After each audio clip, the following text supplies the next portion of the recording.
my firm belief is that agriculture should be taken as a business and not as a dreaded occupational destination by the children of farmers.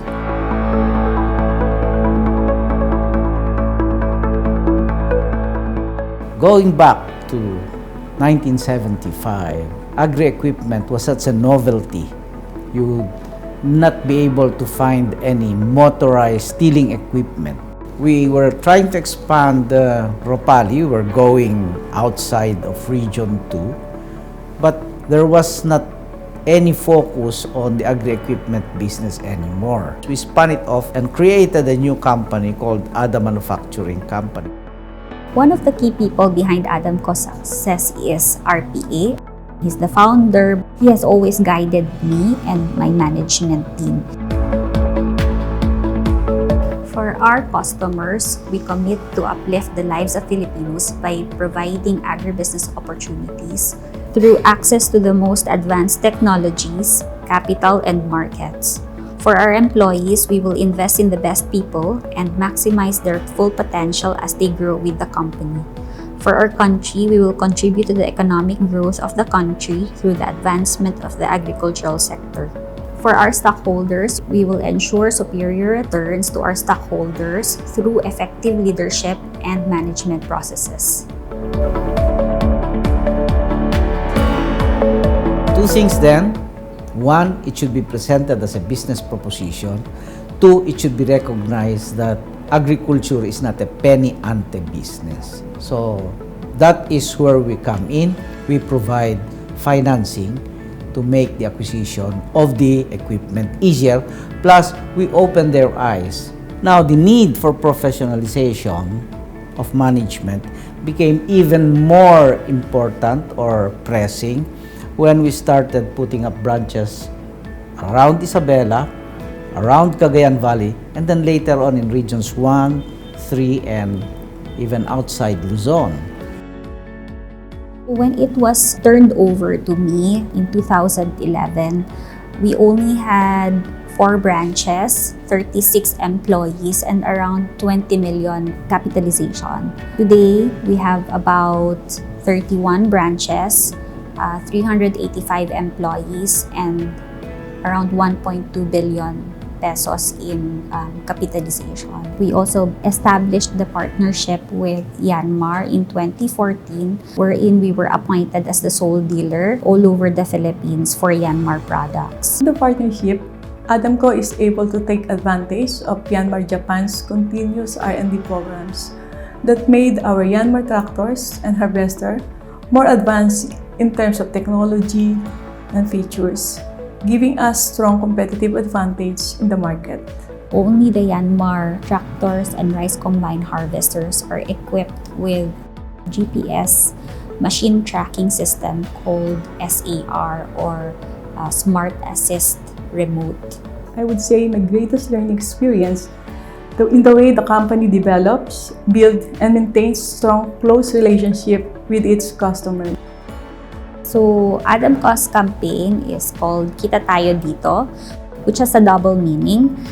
The first meaning basically is that we will see each other in the branch where we sell our products. And the second meaning is that they will make income from the machineries that we're selling. Therefore, kita-kita tayo sa mata para kita-kita tayo sa bulsa.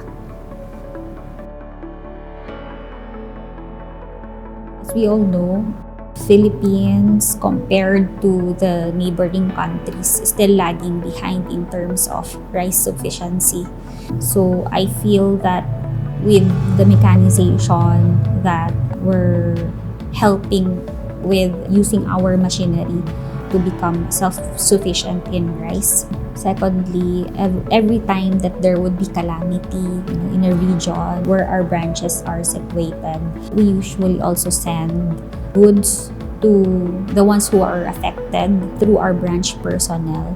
And we also have some initiative wherein we would want younger farmers to become more interested in farming. So that's why we would like in the future to adopt a school wherein we would be teaching students, the next generation farmers. At the same time, we would want to equip them and to educate them with better farming practices so that they would also be excited and better educated when they go into farming eventually.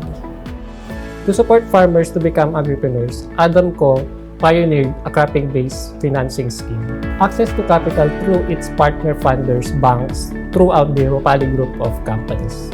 This gives an opportunity to our farmers that cannot afford one-time cash payment to have their machines, to service their own farm and service others for a fee.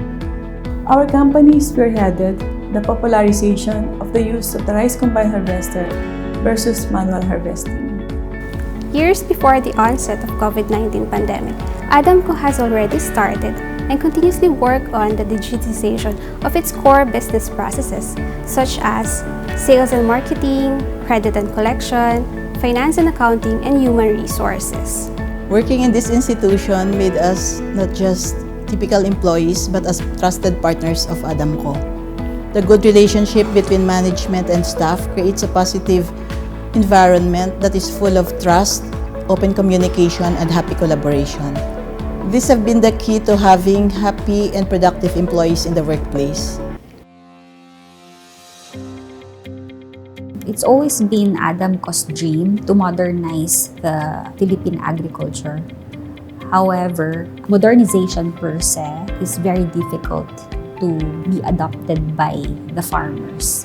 At the moment, ADAMCO has only offered machineries that ranges from land preparation, planting, and harvesting. In the future, we would like to offer a different product range from the land preparation all the way to post-harvesting. And this would include rice mills, grain dryers, and storage facilities. Very recently, we added a 90 horsepower tractor such that we will be able to service corn farms, sugarcane farms, tobacco farms, those that involve dry field or dry farm tilling.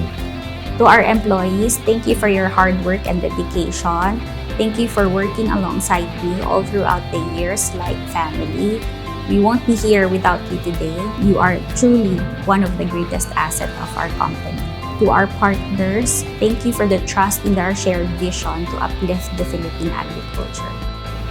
For as long as people will eat, there will be agriculture. And for as long as agriculture is needed to provide the food, there will be ADAMCO.